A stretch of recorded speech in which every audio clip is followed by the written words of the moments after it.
Okay, so first of all, good morning to everyone who are present here. अभी वो कुछ network issue है तो नहीं आ पा रही है, तो I will keep audio only. इतना ओके रहेगा या कहीं मैं मूव करूँ? मैं because I am in the room, तो रूम में थोड़ा नेटवर्क इशू होता है। Okay, so I would start with some of the basics of interview, like what you're supposed to do in the interview and how you can score more marks in the interview. So before that, you should understand that what is the importance of interview in the CAPF. So I'll keep Hindi, English, both mix of it, what we call English, so that the message reaches to maximum people. तो जो interview CAPF का होता है, that is of 150 marks. और आपको पता है कि 150 marks in CAPF is too much. Why? क्योंकि यहाँ पे रिटन कम मार्क्स का है, और जब रिटन कम है तो रिलेटिव वेटेज इंटरव्यू का बहुत होता है। सेकेंड थिंग, CAPF में इंटरव्यू में there is a huge variation in the score. जैसे कि if you are good you could get even 115, but if you don't perform well then you can go as low as let's say 70 or even 60 in some special cases. तो ये जो आपके marks का variation होगा ना, that can create a lot of problem in the final merit list. और आप ये तो डिसाइड करेगा ही कि आप लिस्ट में है या नहीं है, ये भी डिसाइड कर सकता है कि अगर लिस्ट से बाहर हो या आप टॉप 10 टॉप 20 में आ जाओ और आपकी जो प्रेफर्ड सर्विस है, प्रेफर्ड फोर्स है CAPF में, जो भी SSB CISF, वो आपको मिलेगा कि नहीं मिलेगा। तो ये इसीलिए इंपॉर्टेंट है कि इंटरव्यू का प्रिपरेशन करना क्यों चाहिए, पहला चीज। दूसरा चीज क्या है कि इंटरव्यू एक ऐसा स्टेज है ना जिसमें आपके पास ये 2020 मैच की तरह है। आपके पास हार्डली 20 to 30 मिनट्स होगा, और उसमें आप अपने स्कोर को बहुत ही ज्यादा बूस्ट कर सकते हो। जैसे कि अगर आपने रिटर्न को देखा, तो रिटर्न तो एक दिन का पेपर है, उसमें there is a certain level of knowledge you have, उसके ऊपर में to score it is very tough. लेकिन the good thing about interview is that it is only of 20 to 30 minutes, और यहाँ आपकी पर्सनालिटी चेक होता है। और पर्सनालिटी क्या है? तो जो आप एक्चुअली में हो वही पर्सनालिटी है। इट इज जस्ट दैट कि उसको रिफाइन करके how you present in the two the interviewing board, that the board gives you the maximum possible marks. और ये बहुत इजी भी है, बहुत टफ भी है। इजी इसीलिए है क्योंकि आपको कुछ स्पेशल करने की जरूरत नहीं है, आपको बहुत ज्यादा पढ़ने की भी जरूरत नहीं है। और टफ क्यों है? क्योंकि आप जो हो, मे बी आप 20 ईयर्स के हो, 24 ईयर्स के हो, जो भी आपका एज है, उतने साल तक तो आपका लाइफ एक पर्टिकुलर वे में रहा है। अब उसको to change it within a week or so, it is tough. तो कि आपको मतलब ये इसका जीस्ट क्या हुआ कि आप जैसे हो वैसे ही रहो, उसको ही रिफाइन करो। ये सबसे पहली इंपॉर्टेंट चीज हुई। अब मैं आता हूं कि इंटरव्यू में आपको परफॉर्म कैसे करना है। तो इंटरव्यू में ना मैं कहता हूं कि 4C है, जो मैंने एक वीडियो भी मेरा यूट्यूब पे अवेलेबल है, उस पर 4C में बहुत ही क्रूसियल है। पहला क्या है कि आप में कॉन्फिडेंस होना चाहिए, because personality test it is more of test of your confidence. और आप अगर एक फोर्स में जाओगे, तो फोर्स में तो confidence it is even more important, क्योंकि आप जो डिसीजन लोगे, 120 people, 130 people, they will just follow you. और उसमें अगर आप में कॉन्फिडेंस नहीं है तो बाकी लोग आपको कैसे फॉलो करेंगे? So first is confidence. Second is clarity, clarity of vision and clarity of your answers. अब क्लैरिटी ऑफ विजन का मतलब क्या है? कि क्लैरिटी ऑफ विजन का मतलब है कि आप इस फोर्स में क्यों जाना चाह रहे हो। सबसे पहली क्लैरिटी तो आपको उसमें होनी चाहिए। बहुत लोग कंफ्यूज रहते हैं कि जाना है नहीं जाना है, बैकअप है कि क्या है, दे इवन डोंट नो। तो क्लैरिटी आपको क्यों ज्वाइन कर रहे हैं उसमें होनी चाहिए। क्लैरिटी आपको होनी चाहिए कि आपको कोई भी क्वेश्चन पूछा जाता है तो how do you attend that, how do you answer those questions. तो जो पूछा जा रहा है उसको सही सही समझ के उसको डायरेक्टली एड्रेस करना है। Because as I said, it is a 2020 match, it is a very fast game. और आपने कुछ गलत बोल दिया तो आपके पास उतना टाइम होता नहीं है कि उसको आप करेक्ट कर लो। अपने रिटर्न में लिखा कुछ गलत लिख दिया, काट करके उसको सही कर सकते हो ना। यहाँ पे वो नहीं है, आप काट के सही नहीं कर सकते उसको। अगर आपको काट के सही किया तो उसी समय आपके मार्क्स आपके डाउन हो गए। तो इसीलिए आप में क्लैरिटी बहुत होनी चाहिए। तीसरी चीज है कि कॉन्फिडेंस, क्लैरिटी, उसके बाद होती है कामनेस। यानी कामनेस मतलब बहुत ही प्रेशर का गेम तो है। अब इतने प्रेशर में हो तो सबके पास प्रेशर है, सब में है कि यार मेक और ब्रेक गेम है, कि अभी किया तो ठीक है, नहीं किया तो इतना सारा मेहनत बर्बाद, अभी तुम फाइनल स्टेज में आप पहुंच गए हो। तो फिर क्या होता है ना, लोग डर जाते हैं या अनसर्टेनिटी के कारण बहुत सारे फियर्स आ जाते हैं। तो इसीलिए it is very important that you remain काम। और काम रहने का सबसे पहला फायदा क्या है कि आप क्वेश्चंस को अच्छे से समझोगे। जब क्वेश्चंस को समझोगे तो आपका आंसर ऑटोमेटिकली बेटर होगा। और आप में कामनेस है तो ये आपकी पर्सनालिटी को दिखाता है कि आप प्रेशर को ले सकते हो। तो इसीलिए थर्ड सी है कि आपको काम होना बहुत जरूरी है। और चौथा इसका सी इसको मैं बोलता हूँ कि वो है करंट अफेयर्स। तो वो थोड़ा करंट अफेयर्स इसीलिए क्योंकि इंटरव्यू में आप सिचुएशनल अवेयरनेस चेक करते हैं। तो आपको आपके आसपास जो हो रहा है ना, उसमें आपकी बहुत ही बेहतरीन क्लैरिटी होगी। करंट इवेंट्स में न्यूज़पेपर्स को बहुत ही ढंग से पढ़ो। एटलीस्ट मैं कहूंगा कि 2 न्यूज़पेपर पढ़ो। एक आप जो भी स्टैंडर्ड न्यूज़पेपर पढ़ते हो, जो इसका ऑल इंडिया कवरेज हो, मे बी द हिंदू या द इंडियन एक्सप्रेस, उसको पढ़ो। और एक अपने आप लोकल न्यूज़पेपर जहां से भी जा रहे हो उसकी भी आपको न्यूज़ अच्छे से पता होनी चाहिए, तो वो पढ़ लो। और उसके साथ में करंट अफेयर्स एक ऐसा फील्ड है ना जिसमें आपको पूरी तरह से क्लैरिटी होनी चाहिए कि मान लो फार्म लॉज है, तो क्यों फार्म लॉज को विड्रॉ किया गया, फार्म लॉज के क्या पॉजिटिव्स क्या निगेटिव्स, और उसको क्या किया सकता है। तो जो करंट इवेंट्स है ना, उसमें मैं कहूंगा कि इसमें पीए की जरूरत है। ऐसे कोई दूसरी चीजों में नहीं होती, लेकिन करंट इवेंट्स में आपको पूरी क्लैरिटी होनी चाहिए। क्वाड बन रहा है तो क्या उसकी इंपॉर्टेंस है, ऑकस क्या है, जो डिफेंस रिलेटेड चीज है, डिफेंस के रिलेटेड है। मान लो कमांड है, आप देखो कि अलायंसेस बन रहे हैं, क्वाड बन रहा है, ऑकस बन रहा है। तो इन सब चीजों पे आपकी बहुत अच्छी कमांड होनी चाहिए। अब ये तो है कि जनरल चीजें। अब मतलब इसको प्रिपरेशन कैसे करना है, मैंने बता दिया कि आपको इंटरव्यू के समय पर ध्यान रखना है। अब मैं बताऊंगा कि उसको प्रिपेयर क्या करना है। तो प्रिपेयर आपको बेसिकली 3 डायमेंशन में करना है। पहला क्या, तो डैफ। सबको यही बोलते हैं कि डैफ डैफ डैफ, लेकिन क्या है डैफ, कुछ लोगों को समझ में नहीं आता है कि फिर ये डैफ करना है तो क्या करना है। तो डैफ में ना सबसे इंपॉर्टेंट चीज है कि आप जो वर्ड भी लिखा है, सपोज आपका एड्रेस है कि नियर सो एंड सो मस्जिद, कोई मस्जिद का नाम है आपके घर का एड्रेस का, तो लोग कहते हैं इसका तो यार कोई इंपॉर्टेंस नहीं है। आपको वो भी प्रिपेयर करना है कि वो मस्जिद का क्या इंपॉर्टेंस है, और मस्जिद की क्या आपकी प्रॉब्लम्स होती है, मस्जिद अगर पास में है तो कैसे आपका रिलीजियस आपकी वैरायटी के साथ साथ आपको कम्युनल फीलिंग ना होते हुए रादर आप एक सेकुलर फीलिंग आती है कि आप हिंदू है, आपके घर के बगल में मस्जिद है, तो वहां भी डिफरेंट रीजन्स से कम्युनिकेशन बेटर होता है। तो इस डायरेक्शन में भी आपका इंटरव्यू 5 मिनट चल सकता है। तो मेरा कहने का तात्पर्य ये है ना कि आपके डैश में कहीं पे कोई वर्ड लिखा है, एड्रेस लिखा है, आपके नेम में कुछ है, आपके फादर्स नेम में कुछ है, कुछ भी पूछा जा सकता है। तो डैश पूरी अच्छी से प्रिपेयर करना है। जैसे मैं अपना एक एग्जाम्पल दूंगा, थोड़ा सा इसको इंटरेस्टिंग रखते हैं। कि जैसे मेरे गांव का नाम है सस्तौल, ठीक है, SASTAUL, सस्तौल एक प्लेस है, मेरे गांव का नाम है। तो मेरे से क्या पूछा बोर्ड ने कि ये बताओ ये सस्तौल नाम कैसे पड़ा। अब मैंने भी कभी नहीं सोचा था एक्चुअली कि नाम कैसे आ गया। जो भी नाम है, अगर अब दिल्ली फेमस है, पटना है, तो फेमस है ही नाम से ना। आप सोच सकते हो कि इसको कैसे, लेकिन आपका विलेज उसका नाम कैसे पड़ा। अब ये सोचना बहुत ही डिफिकल्ट है कि ऐसा भी क्वेश्चन पढ़ सकता है, लेकिन उन्होंने पूछा। और मैंने कहीं मतलब बचपन में सुन रखा था कि कुछ लोग बाहर से विजिटर्स आए तो उनको यहाँ पे कुछ खाने पीना चाहिए था। तो उनको यहाँ पे चीजें बहुत ही चीप लगी, मतलब they are able to get the food at the least cost. तो उनको लगा कि ये प्लेस बहुत सस्ता है, तो सस्ता से बन गया सस्तौल। तो ये सुनते हुए सब लोग हंसने लगे और उनको थोड़ा मूड भी लाइट हो गया। तो शायद मेरा प्रेजेंस ऑफ माइंड था, पहले कभी मैंने सुना था, तो मैंने आंसर कर पाया। और ऐसे क्वेश्चंस अगर आप आंसर नहीं करते हो तो फिर ये मैसेज आता है कि आप चीजों के बारे में क्लियर नहीं हो।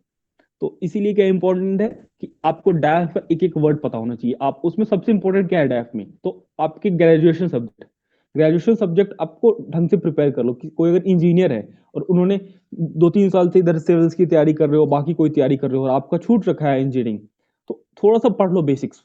बेसिक्स मतलब क्या, आपका मतलब अगर इलेक्ट्रिकल इंजीनियरिंग से आपने किया है इंजीनियरिंग, तो इलेक्ट्रिकल इंजीनियरिंग और इलेक्ट्रॉनिक इंजीनियरिंग में क्या डिफरेंस होता है, इलेक्ट्रिक करंट का यूनिट क्या होता है, इतना बेसिक्स। इलेक्ट्रिक में सबसे फेमस लॉ कुलम्स लॉ क्या है, वो बहुत डिटेल में नहीं जाएंगे, लेकिन बेसिक्स आपको पता होना चाहिए। आप इलेक्ट्रिकल इंजीनियर हो, आपसे पूछता है कुलम्स लॉ, आपको वो भी नहीं पता है, तो फिर निगेटिव मैसेज आता है कि आपने बेसिकली वो टेस्ट क्या कर रहे हैं। कि अगर आपने इलेक्ट्रिकल इंजीनियरिंग सही से किया होगा तो आप सीएपीएफ की ट्रेनिंग भी अच्छे से करोगे। अगर आप सीएपीएफ की ट्रेनिंग अच्छे करोगे तो आप सर्विस में भी करोगे। ये बेसिकली एटीट्यूड होता है अगर आपने इलेक्ट्रिकल इंजीनियरिंग ढंग से नहीं किया है ना, तो वही एटीट्यूड आपको ट्रेनिंग में भी दिखेगा। तो इसीलिए उसको आपको चेक करते हैं, इसकी पीछे की साइकोलॉजी समझो। दूसरा क्या है कि हॉबी हॉबी बहुत इंपॉर्टेंट है, या आपके जो अचीवमेंट का सेक्शन है। तो अचीवमेंट में किसी ने फुटबॉल लिख दिया, ज्यादा लिखने से कुछ नहीं होता। सपोज आपने लिख दिया, वो तो पास्ट की बात है। तो जो भी लिख दिया ना, उसको ढंग से प्रिपेयर करना है।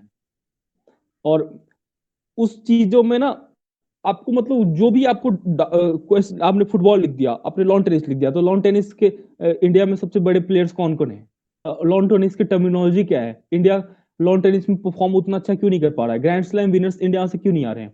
तो every type of question you have to prepare. तो अब मैं सोचता हूँ कि थोड़ा इंटरेक्टिव रखता हूँ, इतना मैंने बताया, उसमें से आपको कोई भी डाउट हो तो पूछो, फिर आगे मैं बढ़ूंगा।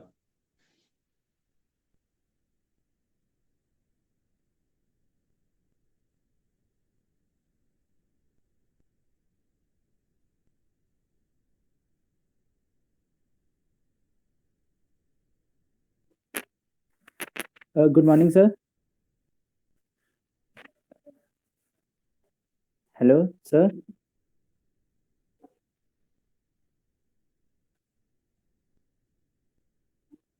आपकी आवाज आ रही है, हाँ अ, सर, मेरे डैफ में जैसे मेरे पेरेंट्स के ऑक्यूपेशन के बारे में लिखा हुआ है, पर वो समरी शीट में नहीं है सर।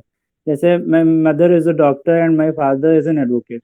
तो सर उनके बारे में कितना डिटेल में प्रिपेयर कर सकते हैं? नहीं, देखो बहुत डिटेल में इसकी जरूरत नहीं है।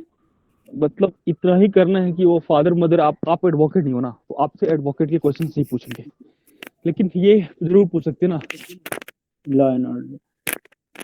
अभी कुछ है, कोई इंपॉर्टेंट लॉ आया हो तो वो पूछ सकते हैं। या आपसे कुछ बेसिक्स ऑफ लॉ पूछ सकते हैं कि आपने उन्होंने लाइफ उनको आप वर्किंग करते हुए देखे हो तो बचपन से, तो उनसे आपने क्या सीखा है।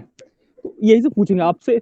आप नहीं लॉयर हो ना, तो आपसे नहीं पूछेंगे उसका। तो अच्छा। मतलब हर चीज का लिमिट है, जो आपने किया है ना उसको सबसे ज्यादा करना है। जैसे मैं 3 कॉन्सेंट्रिक सर्कल्स में, आप सोचो कि आप फर्स्ट कॉन्सेंट्रिक सर्कल हो, सेकंड कॉन्सेंट्रिक सर्कल ना आपका बैकग्राउंड है, आपके फादर मदर मदर, आपका स्कूल, ये है। और थर्ड में फिर बाकी आउटसाइडर है। तो सबसे पहले इंपॉर्टेंट आप हो, उसके बाद फिर जाएगा आपके मतलब पेरेंट्स है, जो भी आपके इन्वॉल्वमेंट्स है। और थर्ड का आउटसाइडर वाली चीज आएगी। तो बस इसी चीज को ध्यान में रखना। Okay okay sir, thank you और सर। मतलब डैफ के बारे में लोगों को बहुत डाउट्स होता है, तो मैं चाहता हूँ वो इंटरेक्टिव रखूँ। नहीं तो बाकी तो आप यूट्यूब पे जाके बहुत सारी वीडियो देख ही सकते हो। तो point of this Google Meet is you interact and you ask questions, और जो रेलिवेंट हो तो आपकी डाउट्स क्लियर हो।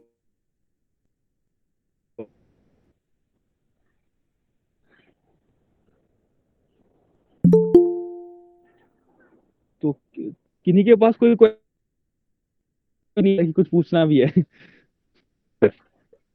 Good morning sir. Good sir morning. ये स्पोर्ट्स से रिलेटेड सर किस तरीके के क्वेश्चन प्रिपेयर प्रिपेयर कर सकते हैं?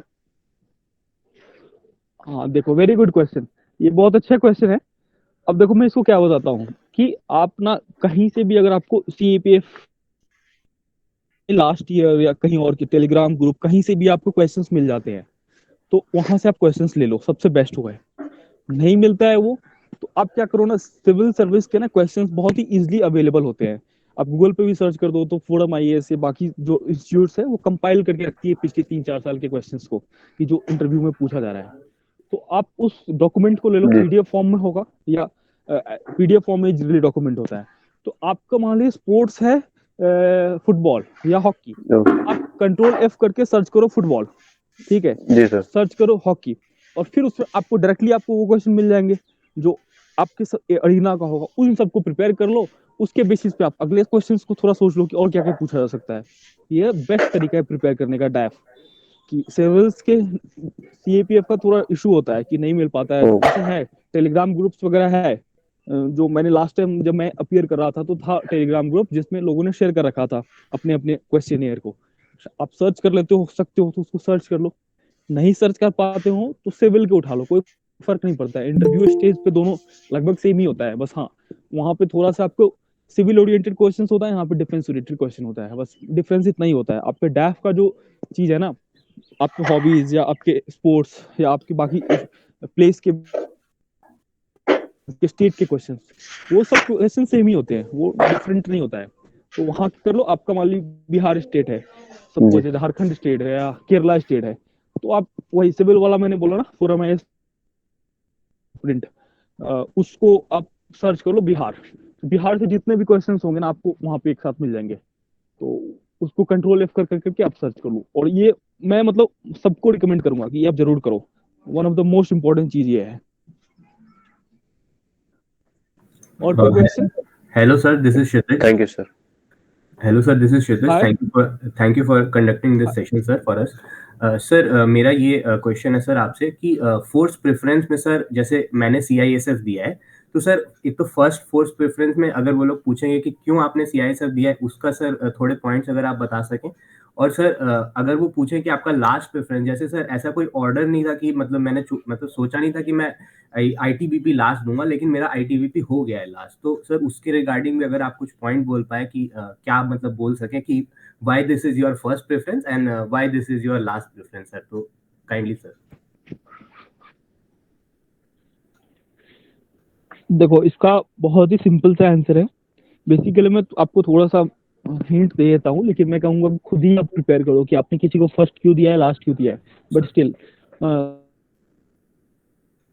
आपको बताया था हूँ। देखो, सबसे पहले CISF के बारे में यूट्यूब वगैरह पे जाओ, एक दो डॉक्यूमेंट्रीज देखो, फिर आपको समझ में आ जाएगा कि आखिरकार CISF, फिर आप CISF का क्या आइडियल आंसर क्या होना चाहिए कि I am a person who wants to have more interaction with people, and CISF is an opportunity to interact with the people. Secondly, sir, CISF has all India outreach, and CISF people are employed all across the country. So I want to join a force where I can move across the country and see the different corners of the country. तो अच्छा है ये answer. इतना ही enough है। 2 points बताओ, ठीक है। अब फिर आपसे पूछा कि ITBP को आपने लास्ट क्यों रखा, तो कोई भी लास्ट क्यों रखा ना, तो आप ये बोलो sir this is not last sir, it is actually my fifth preference. So last और फिफ्थ में डिफरेंस है। लास्ट की आप वो बेकार है, फिफ्थ मतलब कि I had to give some preference, no, if asked to gives me some preference, so I gave it fifth preference because I think that the other four forces I am more suited for that. Anyway sir, if given a chance it will be an honor and privilege to serve even in ITBP। तो ऐसे करके आप बता दो। Last line आपको यही होना चाहिए कि इसमें भी मैं, but it's just my preference, otherwise I'm ready to serve in any of the CAPFs। तो ये इसका मतलब इजी था आंसर, और उससे कुछ होता नहीं है। बहुत लगता है कि make or break, whatever you want to join there should be some clarity. और आपके अगर किसी फैमिली में कोई है जो आपको CISF में हो, कोई भी दूर दराज का भी, तो वो बोलो कि I have seen my uncle, yeah, I've seen somebody in my family who's working in CISF, maybe as lower rank or somewhere. So I've seen his life and I have liked that life. So I want to live the same life. तो ये बता सकते हो। लेकिन अब point पहले मैंने बताया ना, go with that those 2 points, वो भी गुड एनफ है। और कोई question? Hello, good morning sir. Hello, good morning यार। Yes yes. हाँ सर, हाँ, मेरा your voice is question, audible, please ask your question. Yes yes, मेरा क्वेश्चन है सर, जैसे आपने इंटरव्यू में मतलब इंट्रोडक्शन जो दिया था, तो उसमें क्या क्या चीज इंक्लूड की थी?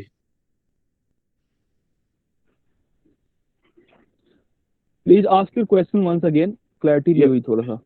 हाँ सर, जो इंट्रोडक्शन अपन स्टार्ट करते हैं इंटरव्यू में, तो उसमें अपना नेम हो गया, primary education, early education mention करना है कि नहीं करना है, या जस्ट सिर्फ हाईएस्ट एजुकेशन रखना है, और अपनी हॉबी बता सकते हैं, या मतलब किस तरीके से आपने अपना इंट्रोडक्शन Okay, प्रेजेंट किया okay. था? I got your question. I got yes your question. See, the point is that when you're asked to give an introduction, yes sir. is your own self description. There is a difference. It's not introduction. तो आप self description दे रहे हो ना, तो you are in a way taking the boat towards that side. Suppose अगर आप नहीं चाहते हो कि आपको हॉबी से,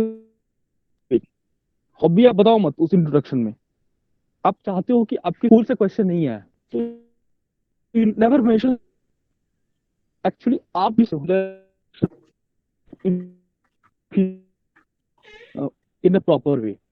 तो मैं कहूंगा कि स्कूल्स वगैरह तो जनरली नहीं मेंशन करना चाहिए टिल द टाइम आपको मतलब उस पाथ पे आप फोकस नहीं करना चाहते हो। प्राइमरी तो कभी नहीं मेंशन करना चाहिए। Like you can give introduction in this way. That's, sir, I am whatever your name, sir. I am Sachin Kumar. I come from a village in Vaishali district of Bihar. Suppose if I am giving the introduction, I've done my schooling from so and so place. Thereafter, I've completed my graduation in political science from Banaras Hindu University.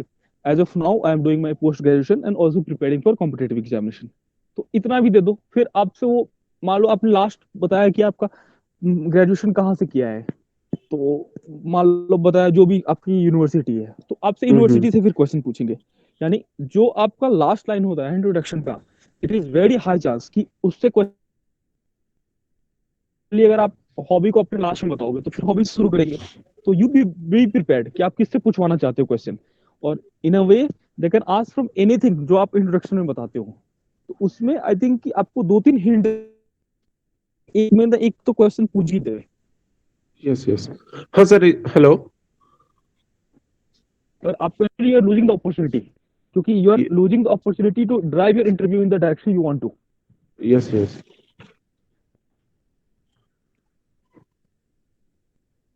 Any other doubt? Yes sir, one more thing sir, यानी कि जब self description या फिर introduction जो finish कर रहे हैं, जैसा बताया लास्ट लाइन हिंट छोड़ देना है उनके लिए, तो इसमें मैं ये मेंशन कर सकता हूँ कि my father is in head constable in CRPF.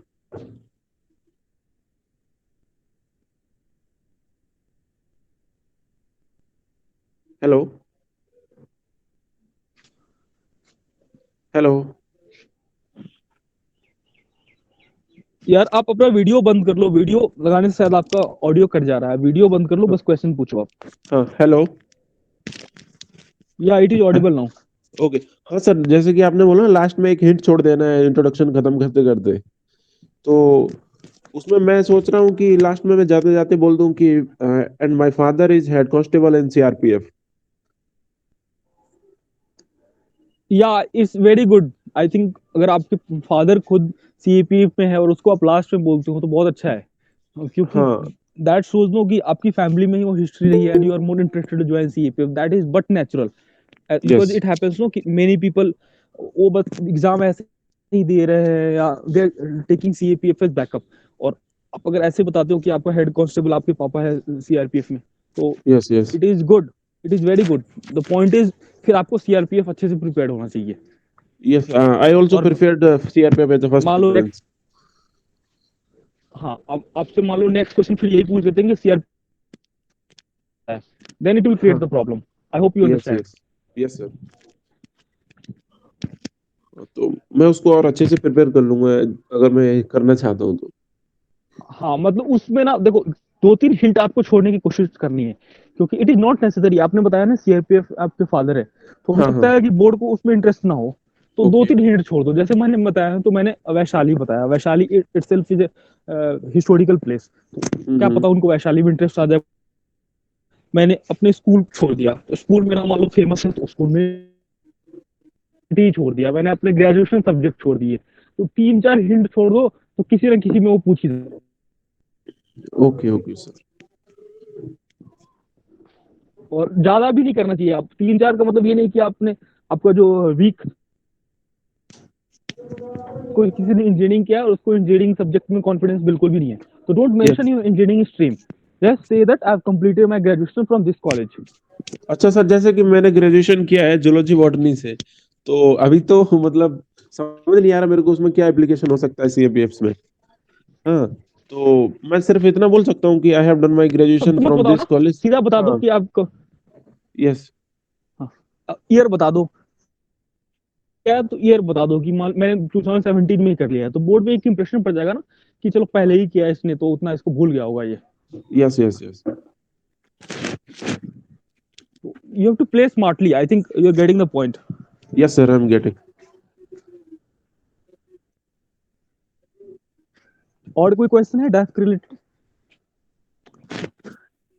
Sir जैसे कि हम लोग अगर अपना ग्रेजुएशन सब्जेक्ट, जैसा आपने बताया इंट्रोडक्शन में, अगर नहीं बताते हैं, in case we are not confident about it, तो ऐसा तो नहीं होगा कि दे विल वो जानबूझ के उसी चीज के ऊपर फोकस करेंगे कि आप ग्रेजुएशन सब्जेक्ट क्या था, and then the whole interview can move in that direction?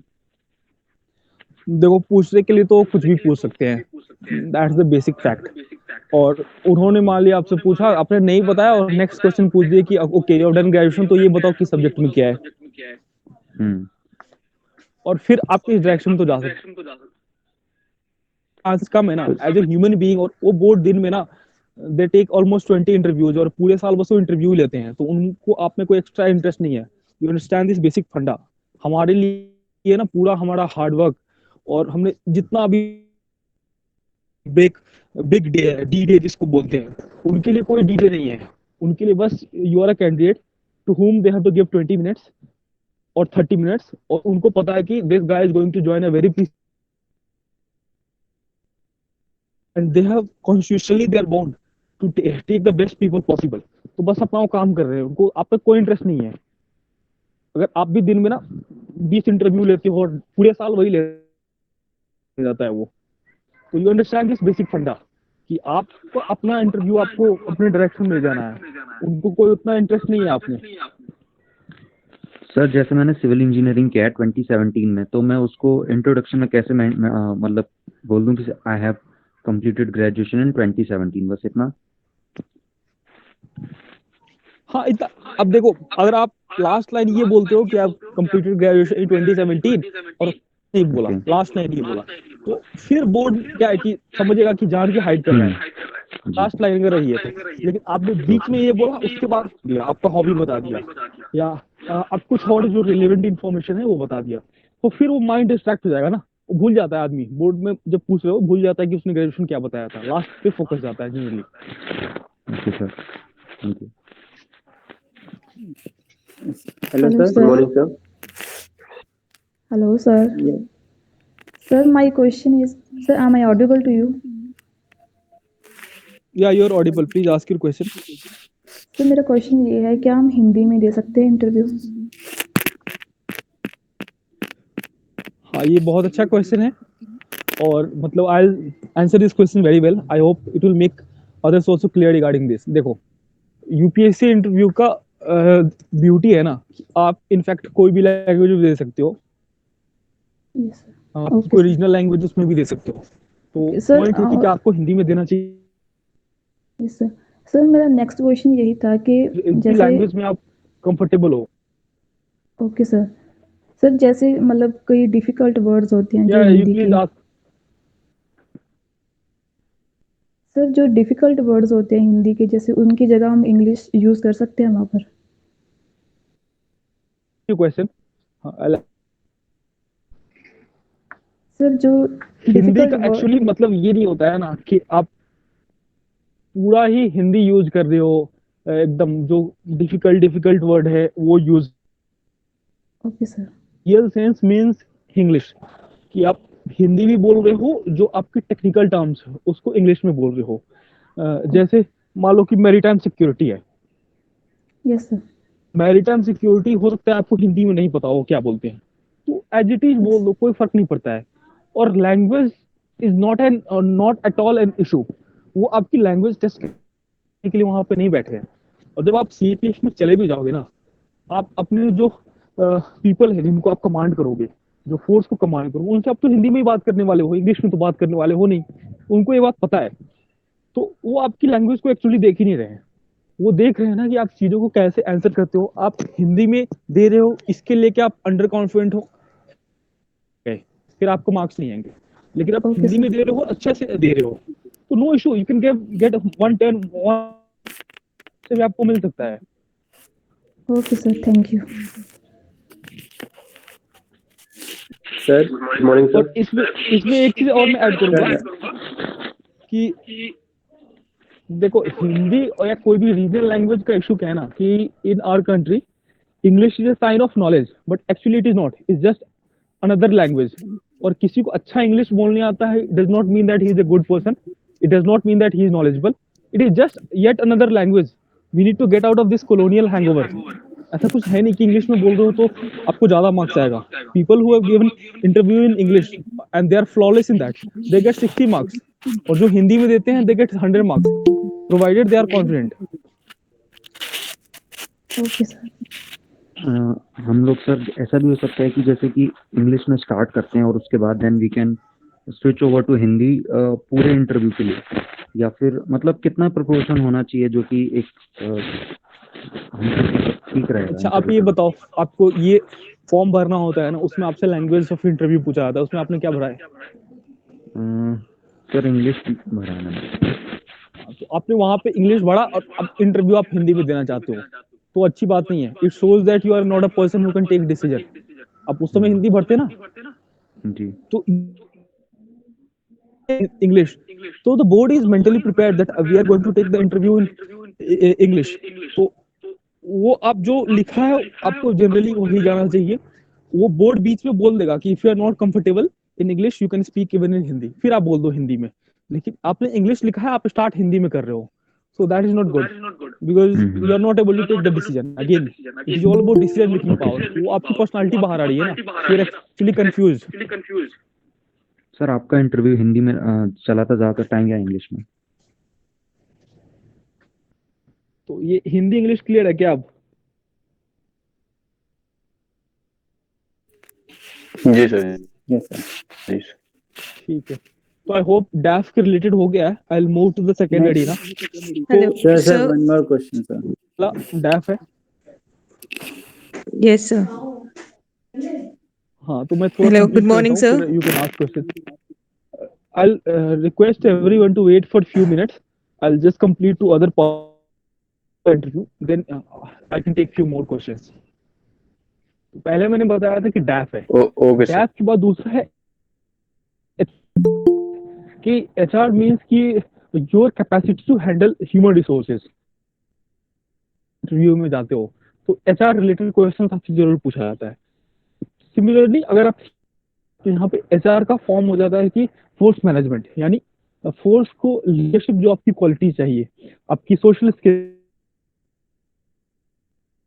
उसका टेस्ट होता है यहाँ पे। फॉर एग्जाम्पल वो कैसे टेस्ट करेंगे, तो उसका सबसे इजी फॉर्म है, वो आपको एसआरटी देंगे कि सपोज आप सीआईएसएफ के कमांडर हो और आपको यूपीएससी बिल्डिंग को सिक्योर करना है, a terrorist attack has happened in Delhi, तो आप कैसे सिक्योर करोगे? तो this is a question to test your capacity to hands on the ground. तो इसको भी एक बहुत इंपॉर्टेंट, जैसे आपका इंटरव्यू है, सपोज इंटरव्यू का अगर 40 to 50% आपके डैफ पे जाता है, तो ऑलमोस्ट 20 to 25% आपके एचआर रिलेटेड क्वेश्चंस पे जाते हैं, या आपकी लीडरशिप रिलेटेड क्वेश्चन पे जाते हैं, या आपसे पूछेंगे आपके जो पीपल जिसको आप कमांड कर रहे हो, फोर्स सोल्जर्स को कमांड करो, they come out with some grievances, how will you handle those grievances? तो you can see previous questions, in that you will get a hang of कि व्हाट दे एक्चुअली आस्क। तो आपको क्या करना है ना, इसको ढंग से प्रिपेयर करना है, बिकॉज आई थिंक ये बहुत इंपॉर्टेंट है। ये दिखाता है कि आप उस पर्टिकुलर फोर्स के लिए कितने सुटेबल हो। अगर आपने उसके पर्सनालिटी टेस्ट के इंस्ट्रक्शंस को पढ़ा होगा, तो in that it is written suitability of the candidate for CAPF. ये this is the main motive of interview or what we call personality test. So you should be suitable for the job which you are aspiring to join. तो इसीलिए जरूरी है ना कि आप सारे, कि अगर मैं सीआरपीएफ कमांडर हूँ, नक्सल्स को हैंडल करना है, तो how will I do so? मेरे ग्रीवांसेस लेके आ रहे हैं, जैसे फेमस एग्जांपल आपको बीएसएफ वाला पता होगा कि फूड की क्वालिटी खराब है, there are some soldiers were complaining on social media, तो हाउ विल यू, ये सब चीजें भी आपको प्रिपेयर करनी है, जिसको मैं कहता हूँ एचआर रिलेटेड क्वेश्चंस। एचआर क्योंकि इसीलिए मैं यूज कर रहा हूँ क्योंकि ये फेमस टर्म है, otherwise you can call CAPF related question. तो इस सब चीजों को आपको पता होना चाहिए। इसमें आपके फोर्स भी आ जाते हैं, जैसे दे कैन आस्क यू कि please explain the roles and responsibility of different CAPFs. Starting में भी आप क्वेश्चन पूछा था कि different CAPFs explain their roles and responsibility.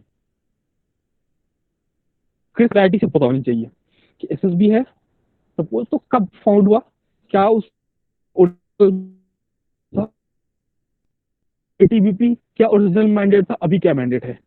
Similarly for all other forces आपको फुल क्लैरिटी होनी चाहिए इसके बारे में। There can not be any excuse and तो it will give a very wrong impression. फिर आपको रैंक्स पता होने चाहिए कि सीआईएसएफ में जूनियर मोस्ट से सीनियर मोस्ट रैंक कौन कौन सा है। Similarly for all other forces. तो ये situational handling, leadership related questions, ये सेकंड अरीना है।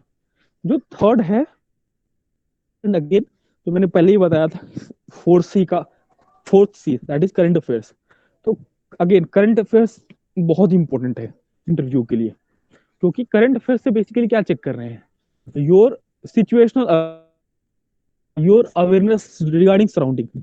तो उसको एक आप सबसे पहले ना, अगर कोई इतना आप काम कर लो कि जो इंटरव्यू का आपको सिलेबस दिया है, यानी जो इंस्ट्रक्शंस दिया है, उसको अपने रूम में चिपका लो, कहीं पे जहां पे भी पढ़ते हो रहते हो वहां पे सामने लगा लो। फिर आपको हर दिन रिमाइंड आएगा कि सोशल स्किल्स जो चेक करना चाहते हैं, सिचुएशनल अवेयरनेस चेक करना चाहते हैं, और उसके लिए ही different different questions they form. जैसे उनको आपकी सिचुएशनल अवेयरनेस या आपकी सराउंडिंग की अवेयरनेस चेक करनी है, तो how will they check it? They will check it through current affairs. तो again almost I said 50% DAF है, 20 to 25% HR related, CAPF related है, अगेन 20 to 25% इज जो करंट अफेयर्स, और they will ask you some questions from current affairs, that's for sure.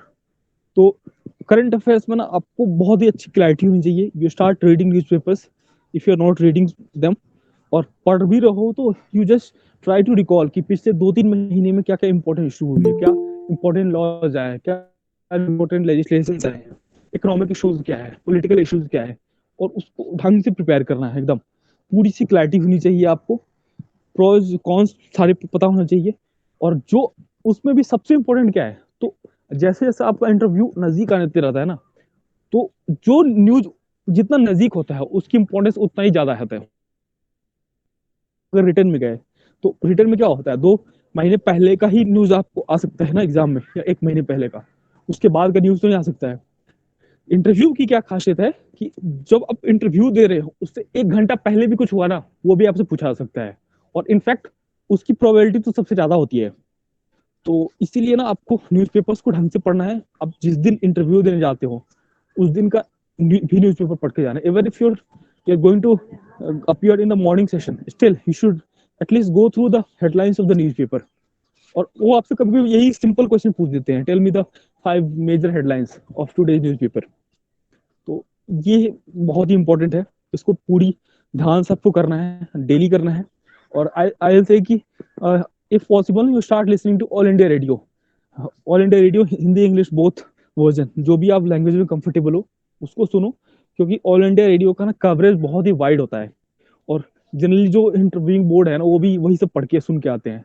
तो आप एक famous newspaper ले लो, हिंदू या और ऑल इंडिया रेडियो, 15 मिनट्स लगेगा आपको, उसको आप डेली सुनो।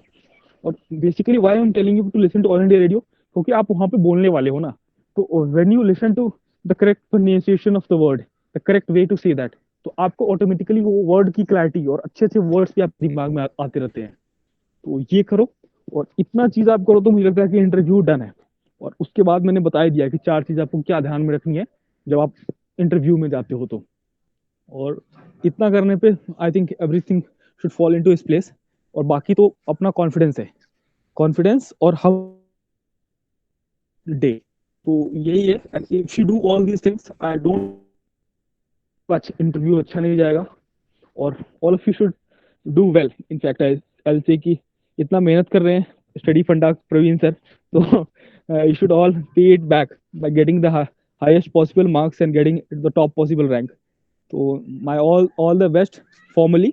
I'll take few questions more, लेकिन just as I finish I'll say all the best to all of you. Sir You should be confident because you have already overcome 2 stages, no? आपने return clear कर लिया, physical related कर लिया, आप final stage पे हो, तो you are already cream of the cream. बहुत लोगों को पीछे छोड़ के आप यहाँ तक पहुंचे हो। दिस ईयर्स एग्जाम मतलब इतने टफ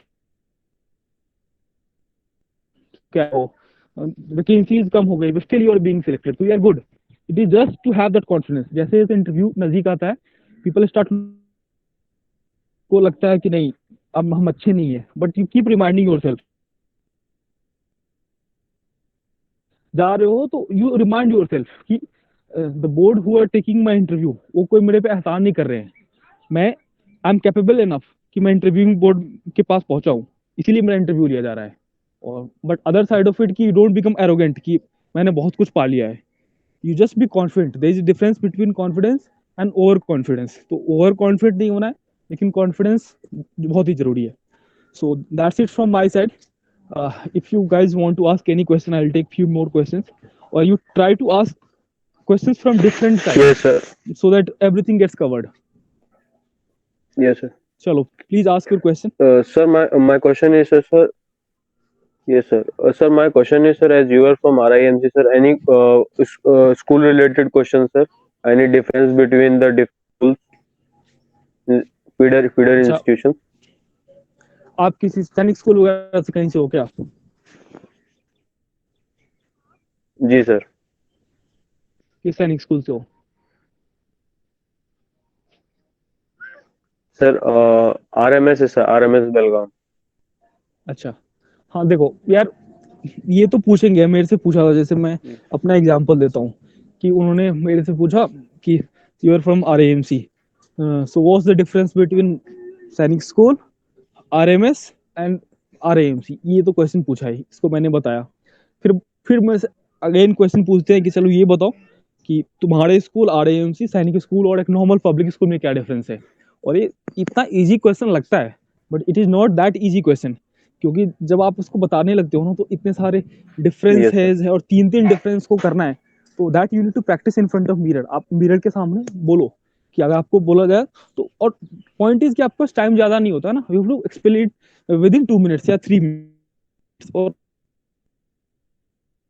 तो कर सको, तो इसको प्रैक्टिस करो।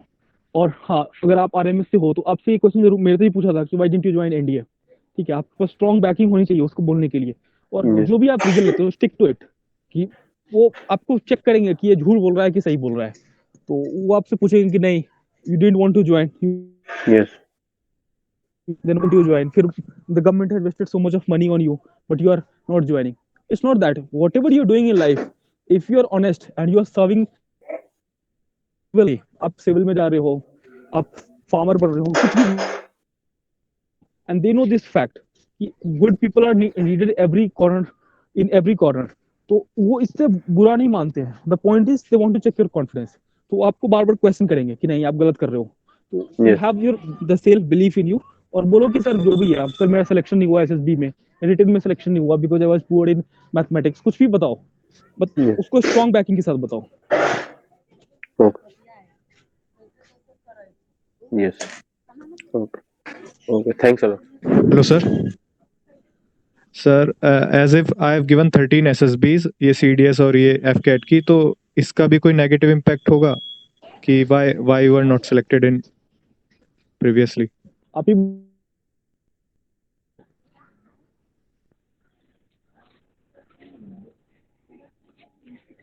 शिवम, आप ही बताओ क्यों आप सिलेक्ट नहीं हुए थे? हाँ सर, तो इसमें ये अपने पूरा अपने अपने अगेंस्ट भी कुछ बोल सकते हैं, मतलब क्योंकि स्टार्टिंग में गाइडेंस प्रॉपर नहीं थी, ये नहीं था, तो सर यही सब बताना चाहिए या फिर कोई ऐसे ही बस बाहर बाहर से बताना चाहिए और क्वेश्चन को चेंज करवाने के लिए कि थोड़ा बहुत बता दो बस? नहीं यार, वो बहुत एक्सपीरियंस लोग होते हैं ना, वो समझ जाते हैं कि आप क्या कर रहे हो।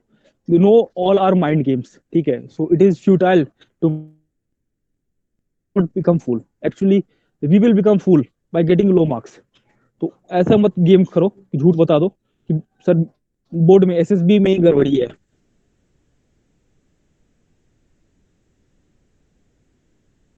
Okay sir, thank you. कहने का मतलब ये नहीं होता है ना कि ये बता दो कि सर मैं बेकार हूँ, मेरे से मुझे नहीं कर रहे थे। यू टेक मिडिल पाथ, वो बुद्धा का है ना, मध्यम मार्ग। तो उसमें आप क्या बताओ, जैसे बताओ कि sir in initial few attempts I was unaware regarding how, so I used to clear the written examination. I had that strong desire to join the defense forces, but somehow I was not able to clear the SSB.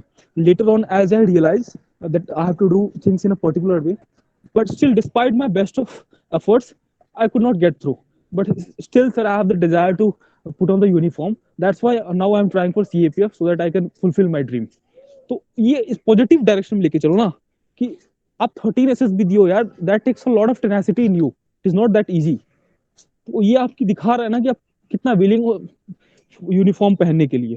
तो actually they will like it, point is कि आप उसको सही direction मिल जो accept कर लो sir कि there may be some mistake in me, that's why I was not able to get selected.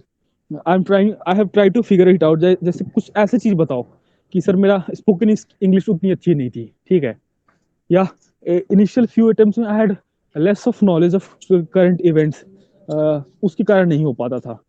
ये सब मत बताओ कि मेरे में सर कुछ बेसिक फ्लॉ था, ऑनेस्ट मैं नहीं था, या लीडरशिप क्वालिटी नहीं थी, ये सब मत बताओ। कुछ होता है ना आउटसाइड की चीजें, जैसे नॉलेज की कमी थी, या अवेयरनेस की कमी थी, या गाइडेंस की कमी थी, ये सब पॉइंट्स बताओ। I hope it's clear for you. Yes, sir. Thank you. Good morning, sir. Sir, I have completed my graduation in 2018 and this is my first attempt at CAPFIC. So how to manage the gap year question? तो अभी तक आप क्या कर रहे थे? Preparing for civils. तो first of all it is not a huge gap, 2 साल का है, तो इट इज। तो आप ये बताओ ना कि sir I was preparing for other competitive examinations, और as I finish my graduation so I had desire to be part of the government service, so I started preparing for competitive examination. In initial few attempts, it took me time to understand that which all competitive examination I could appear, and I did not have awareness regarding CAPF. So as I got aware, I applied for it. ऐसे बता दो। Okay. Okay. Thank you, sir. So any other question?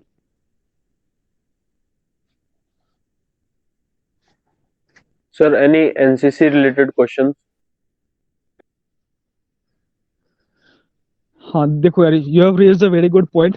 NCC पे अगर आपने NCC किया है तो दे will ask questions on NCC, और ये बहुत लोगों को मिसनोमर होता है कि ये नोटिफिकेशन में लिखा है ना कि आपने अगर एनसीसी किया है तो you will be suitably rewarded. तो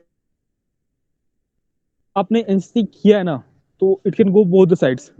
अगर आपने एनसीसी किया है, एनसीसी की फंक्शनिंग, एनसीसी का मोटो, एनसीसी और एनएसएस में difference, how to improve NCC, क्या एनसीसी को कंपलसरी बना देना चाहिए, these टाइप्स ऑफ क्वेश्चन।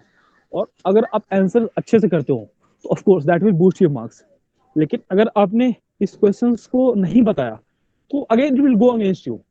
तो ये थॉट लेकर किसी को नहीं जानी चाहिए। किसी ने एनसीसी नहीं किया है तो उसको ये नहीं सोचना चाहिए कि मैंने एनसीसी नहीं किया इसीलिए मुझे कम मार्क्स आएगा, और किसी ने किया है तो उसको ये नहीं सोचना चाहिए कि मैंने एनसीसी किया इसीलिए मुझे ज्यादा मार्क्स आ जाएगा। ऐसा कुछ नहीं है। उनको मैंने बताया ना, उनको आपसे कोई मतलब नहीं है इंटरव्यू बोर्ड को। They just want to test you and select the best people possible. तो आपने जो भी किया है उसको आपको अच्छे से पता होना चाहिए। अगर आपने एनसीसी किया है तो एनसीसी पता होना चाहिए, आपने इंजीनियरिंग किया है तो इंजीनियरिंग पता होना,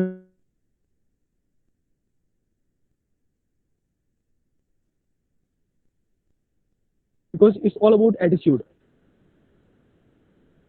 तो अगर आपने एनसीसी लिखा है तो prepare NCC properly and answer those questions, और आप generally they will like it. अगर मान लो किसी ने दिया है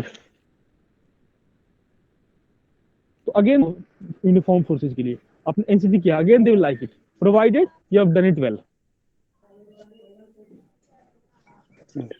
sir actually sir NCC junior division में किया था, सर्टिफिकेट मिला था सर, है नहीं मेरे पास, लेकिन तो मैंने मेंशन भी नहीं किया कि सर्टिफिकेट नहीं है। बट मैंने एक जगह पे जैसे लीडरशिप में आता तो वहां पे मैंने लिखा है कि यस मैं एनसीसी में लीड था, बट वो जूनियर डिवीजन का था, सीनियर डिवीजन नहीं किया था सर। देखो आपके डैफ में आ गया ना एनसीसी, मैंने आपको क्या बताया स्टार्टिंग में, डैफ में कहीं से भी कुछ भी वर्ड आ गया ना वो आपसे पूछ सकते हैं, इट डज नॉट मैटर। आपका एड्रेस भी ऐसा है ना जिसमें लिखा हुआ है कि नियर एनसीसी दिस विंग, कोई जगह है जहां पे आप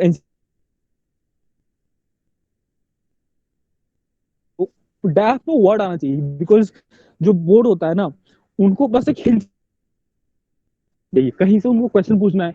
अब उनको वर्ड मिल गया एनसीसी, चलो सीपीएफ के लिए आ रहा है, वाह कोरिलेशन बैठ गया, फिर पूछ देंगे आपको। और उसमें प्रायोरिटी से आपको मैंने बताया ग्रेजुएशन सब्जेक्ट, हॉबी, आपके कॉलेज, ये आपकी हायर प्रायोरिटी है, या आपके कोई मान लो कि आपने NDA CDS exam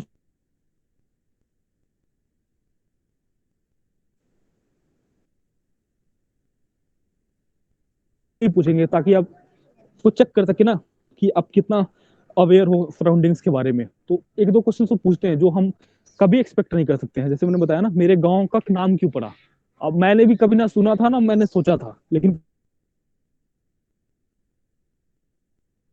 last time नवंबर में अगेन इट वाज इंटरव्यू हुआ था, तो नवंबर में ही बिहार का इलेक्शन हुआ था।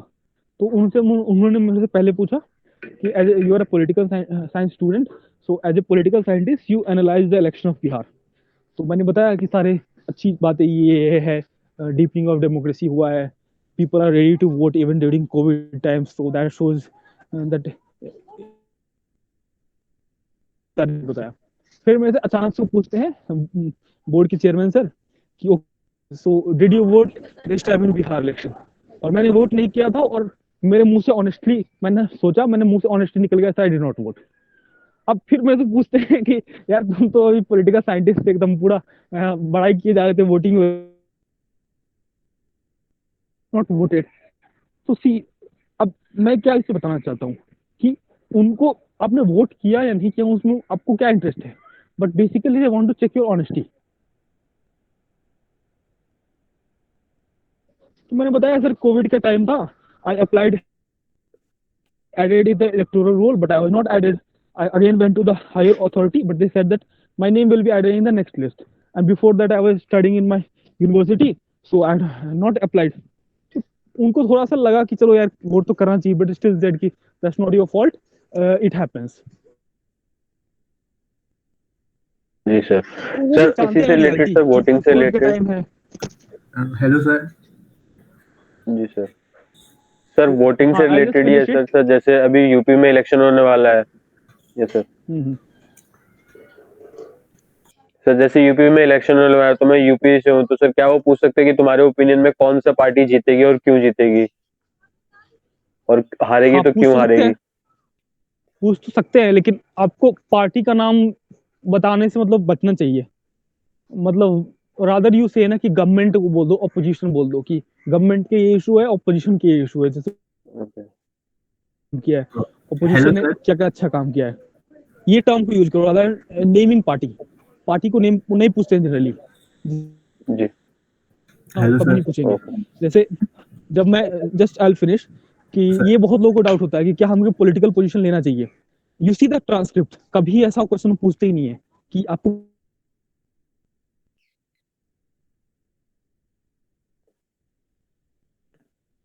पीपल विल वोट, तो ये पूछता है, वो कभी नहीं पूछेंगे क्योंकि उनको पता है कि अगर बोर्ड में सपोज बीजेपी सपोर्टर्स है, आपने बीजेपी बोल दिया तो there will be some bias towards you, तो पूछेंगे ही नहीं। UPSC is fair in that sense, I can say that. जैसे सीएए का इशू हुआ था, आर्टिकल 370 का हुआ था, तो कभी उन्होंने पूछा ही नहीं कि आर्टिकल 370 को हटाना सही है गलत है, या सीए सही है गलत है, ये नहीं पूछेंगे। वो पूछेंगे कि what are constitutional issues in implementation of political questions. Okay sir. Hello sir. Somebody was asking, please ask. Yes sir. Sir, as you were talking about honesty sir, तो सर इसमें हम लोग ने जैसे डाक में सर मेंशन किया हुआ है ऑलरेडी कि हम लोग सीएस मतलब सिविल सर्विसेज का भी एग्जाम दे रहे हैं, और प्रीलिम्स और ये सब स्टेजेस मतलब ये सब स्टेजेस दिए हुए हैं। तो सर उसमें सर अगर ये वाला जो क्वेश्चन आता है सर कि if you get a chance to be selected in civil services, so will you leave CAPFs or not sir? इसके रिगार्डिंग सर कोई मतलब आंसर अगर देखो, इसके रिगार्डिंग जब आप जिस चीज के लिए जा रहे हो उसका साइड लो। मैं तो यही कहूंगा कि अभी तो आप सीपीएफ के लिए जा रहे हो ना, तो आपने सिविल्स का एग्जाम दिया था, अभी दिया, दोगे नहीं दोगे उसका कुछ पता नहीं है। तो इसको ये कहोगे sir my the country in the best manner,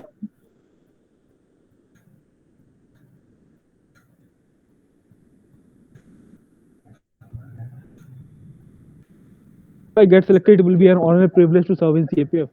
And later on, if I get selected to civil service, I'll think about it. आवाज नहीं आया ये बोलो सर, बीच में आपका आवाज कट गया था सर पूरा। Can you repeat sir kindly? दूंगा इस पे ना, पहले इंस्टेंस में आई थिंक कि आपको किसी एक का साइड मत लो, ठीक है? वो पूछते ही नहीं जनरली, ये पूछेंगे ना आपसे कि आपने सिविल्स का दिया था तो आप सीएपीएफ की तरफ क्यों आ रहे हैं, जनरली ये पूछेंगे। वो फ्यूचर में नहीं पूछते हैं कि वो सेलेक्ट हो जाएगा तो क्या होगा। हाँ, जब आप सिविल के लिए जा रहे होगे तब पूछेंगे कि सीएपीएफ में तो आप पहले ही सिलेक्टेड हो, तो आप क्या आप सिविल में सेलेक्ट हो जाओगे तो उसको छोड़ दोगे। तो बी ऑनेस्ट, बोल दो। अगर ऐसा पूछेगा कि आईपीएस और सीएपीएफ में किसको सिलेक्ट करोगे, तो you be honest, tell I choose IPS because IPS has more variety, more diversity, and opportunity to serve both in state police as well as CAPF, and that too in all CAPFs. तो वहां पे आप honest हो। लेकिन first instance में आपसे पूछे ना कि इस दोनों में क्या चूज करोगे, तो मैं बोलूँ sir as of now I am not appearing in civil services,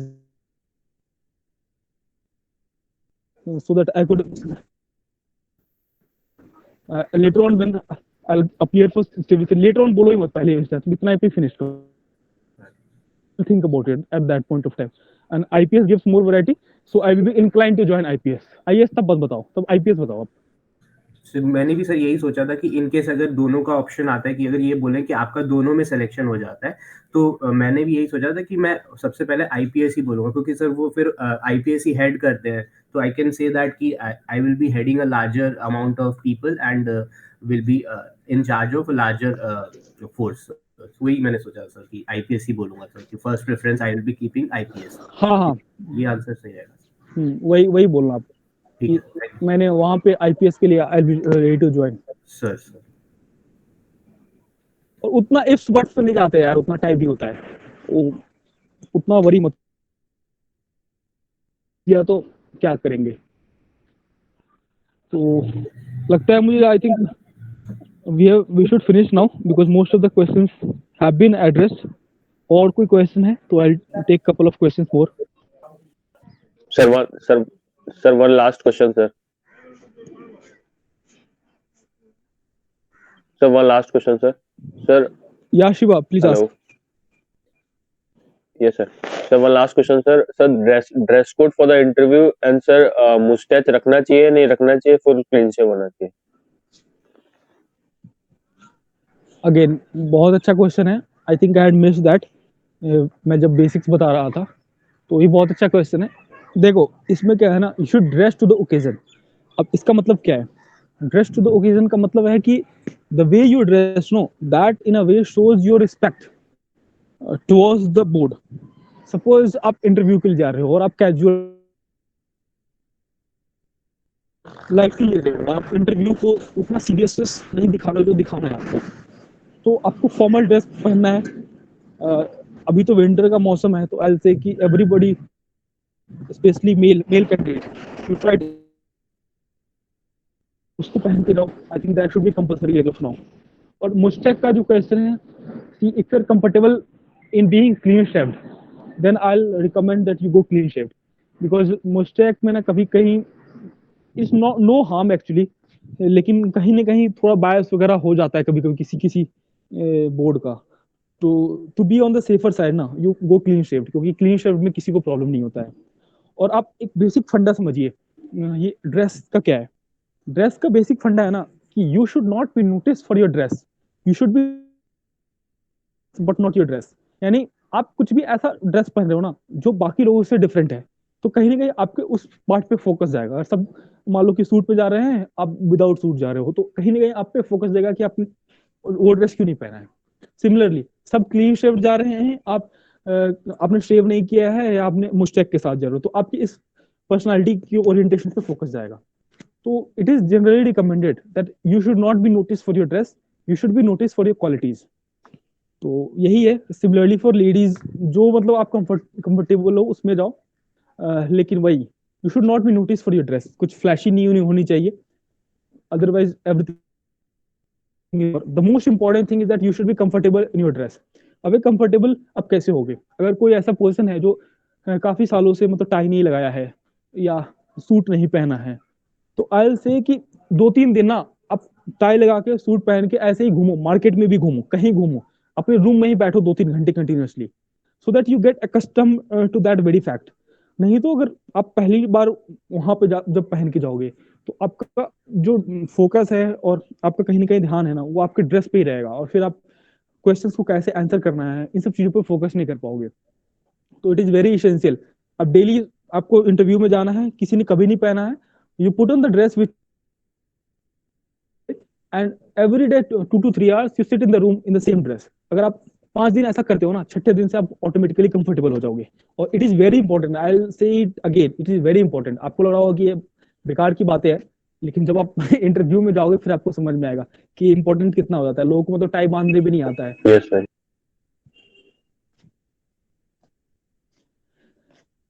तो और Thanks a कोई lot, sir. Question? Thanks a lot for your valuable time, sir. और कोई क्वेश्चन? Good morning, sir.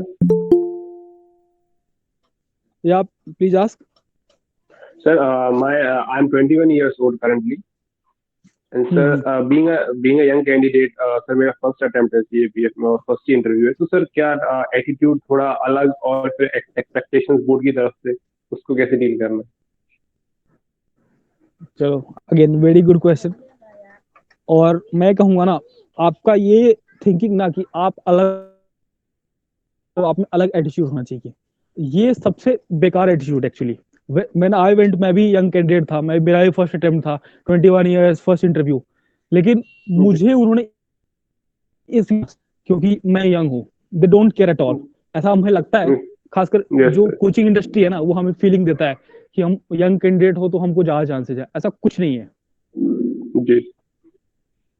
इसमें डाउट है ना, तो you just see last year marks, जो रिकमेंडेड का मार्क्स आता है CAPF का, उनमें देखो इवन 26 इयर्स ओल्ड का ना 115 है, और इवन 20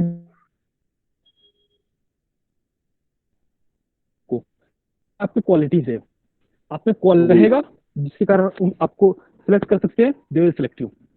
आप में क्वालिटी नहीं है, आप नॉन सीरियस कैंडिडेट हो, खड़े हो कि आप यंग हो तो बहुत अपने जैसे बहुत बड़ा काम कर लिया, कुछ नहीं किया है।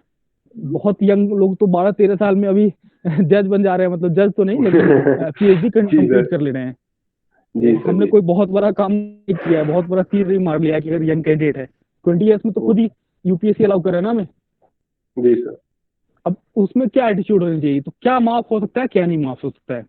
आप अगर यंग कैंडिडेट हो ना, तो अगर आपका नॉलेज कम है तो वो माफ हो सकता है। यू हैव मोर नॉलेज, तो that is somehow they accepted कि आपने कोई क्वेश्चन पूछा, आप नहीं जानते हो अच्छे से, तो वो इग्नोर कर देंगे। आप ओवर कॉन्फिडेंट अगर आप हो, या आप बोर्ड को रिस्पेक्ट नहीं दे रहे हो, या कुछ अजीब अजीब चीजें बता रहे हो, that is not at all tolerated. तो इस चीज को आप ध्यान में रखो और अपने आप को जस्ट नॉर्मल कैंडिडेट की तरह एड्रेस करो। ठीक।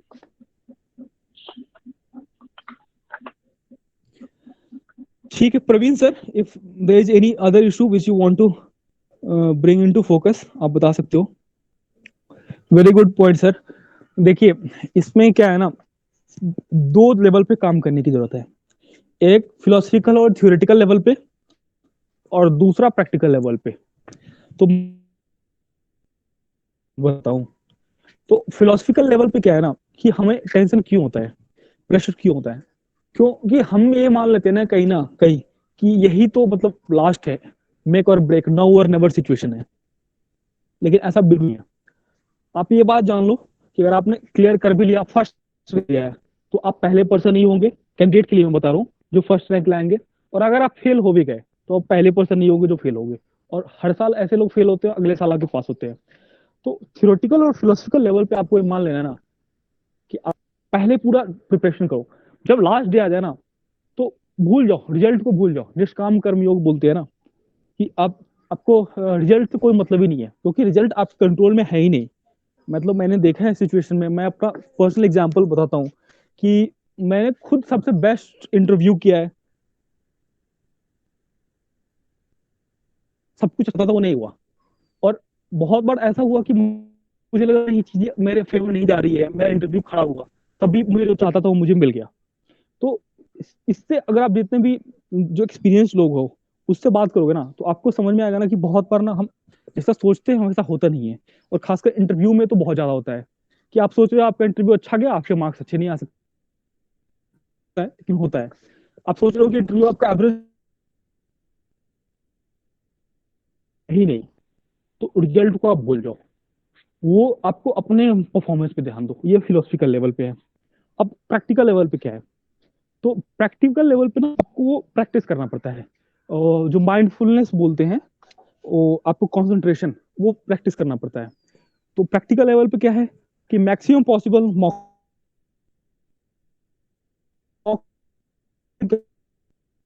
पहले भी किया है, फिर से वही चीज तो करना है एक बार। तो मैक्सिमम का मतलब क्या, बहुत भी नहीं कि 10-15 दे दिए, एटलीस्ट 4 to 5 तो देना ही चाहिए। और फ्रेंड का आपका ग्रुप है, फ्रेंड सिर्फ तो आप जितने तो दो, दे ही दो मॉक, कोई फर्क नहीं पड़ता है। फॉर्मल में 3-4-5 जितने भी आप दे सकते हो, max not more than 5 mock दे दो, ताकि आप प्रेशर को हैंडल करने के सीख जाओ। पहला प्रैक्टिकल लेवल पे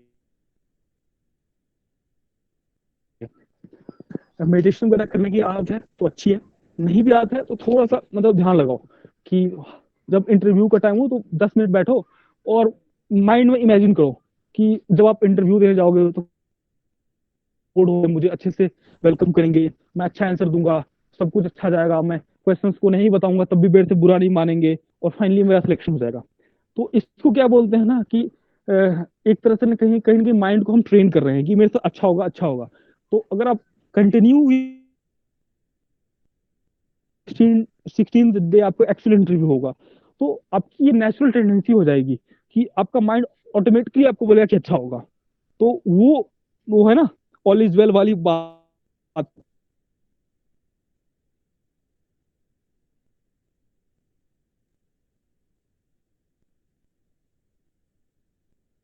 सपोज मेरे से पूछा इंट्रोडक्शन, मैंने ये बताया, फिर मेरे से ये क्वेश्चन पूछ दिया कि आपने इलेक्ट्रिकल इंजीनियरिंग क्यों किया, मैंने बताया इलेक्ट्रिकल इंजीनियरिंग क्यों किया, फिर मेरे से ये पूछ दिया। तो माइंड में आप सोचते रहो कि कैसे कैसे मेरा इंटरव्यू डायरेक्शन जाएगा। 10 मिनट 15 मिनट जितने भी आप कर सकते हो ये करो, तो फुल्ली चीजें अच्छी होनी चाहिए। और इससे एक बता दूंगा कि बहुत लोग है ना, बहुत लोगों के एडवाइस मत लो, कि बहुत लोग है कि खासकर मैंने देखा है ये CAPF के कोचिंग इंडस्ट्री में कि बहुत सारे होते हैं उनको खुद ही एक्सपीरियंस नहीं होता है लाइफ में, उन्होंने कभी कुछ इंटरव्यू दिया नहीं है, दिया है तो क्लियर नहीं किया है, और वो मतलब समझते हैं कि उनको सारा ज्ञान पता है। तो इससे दूर रहो। और कोई कुछ भी बोल देता है यार, आपको दूसरे का माइंड आपके कंट्रोल में नहीं है, तो वो जो बोलता है बोलने दो। कोई बोलेगा कि आपका आप बेस्ट जज आप खुद हो। आपको जब लग गया ना कि मैं सही कर रहा हूँ, कोई कुछ भी बोले कोई फर्क नहीं पड़ना है। आपको लग रहा है मैं सही कर रहा हूँ, be confident, you are accountable only to yourself, nobody else. और ये जब ध्यान में रखोगे ना, आपको कोई दिक्कत नहीं होगा। बहुत चीज हमारे में इनहेरेंट होती है, बहुत है कि एक्वायर्ड होती है। सपोज कोई हरियाणा का है तो उसका एक हरियाणवी टोन है बोलने में। अब कोई आप जाओगे मॉक में, वो बोलेगा यार कैसे बोलते हो यार, तुम तो ऑफेंड करते हो। तो आप एक दिन में उसको चेंज नहीं कर सकते हो। ट्राई टू काम इट डाउन, जैसे करना है। फिर तो ठीक है यार, इंडिया बड़ा है वो मतलब का हवा क्रिएट करते रहता है। तो ज्यादा इसके चक्कर में मत फंसो। फ्रेंड का एक सर्कल बनाओ, 5-7 लोग का मॉक इंटरव्यू डेली लिया करते थे, तो उससे बेस्ट प्रिपरेशन होता है, क्योंकि आपका फ्रेंड आपका सब कुछ जानता है, तो उसको आप चीट नहीं कर सकते हो, और वो आपको ऐसे ऐसे क्वेश्चन पूछेगा ना, आप फाइनल डे के लिए प्रिपेयर्ड हो जाओगे। और ज्यादा से ज्यादा प्रैक्टिस करो, बस यही है। हाँ सर, ये तो अच्छा है। मैं जब दिया था तो हमको कुछ इतना पता भी नहीं था, और मैं सोचा कि चलो ठीक है, लेकिन अगर आप करवा रहे हैं तो जो को बहुत बढ़ा चढ़ा के नहीं करते हो, जो ऑनेस्टली है हो, तो मैंने तो फिनिश कर लिया है। मुझे लगता है कि सारा इशू हम लोग ने बता ही दिया है। Thank you sir, thank you Praveen Thanks a sir, lot, sir. And Thanks a lot, sir. Thank you to everyone Thank you, who sir. were part of this Google Thank you, Meet. sir. I hope that you all will do well. और जितना हम लोगों ने time दिया, जो मतलब study फंडा की टीम दे रहा है, और जो भी आपके पेरेंट्स का एस्पिरेशंस है, you all will be able to do your best. But that is only under your control. You can just give your, ये रिपेंट ना कि काश मैंने थोड़ा और पढ़ लिया होता। चलो, all the best then and good luck.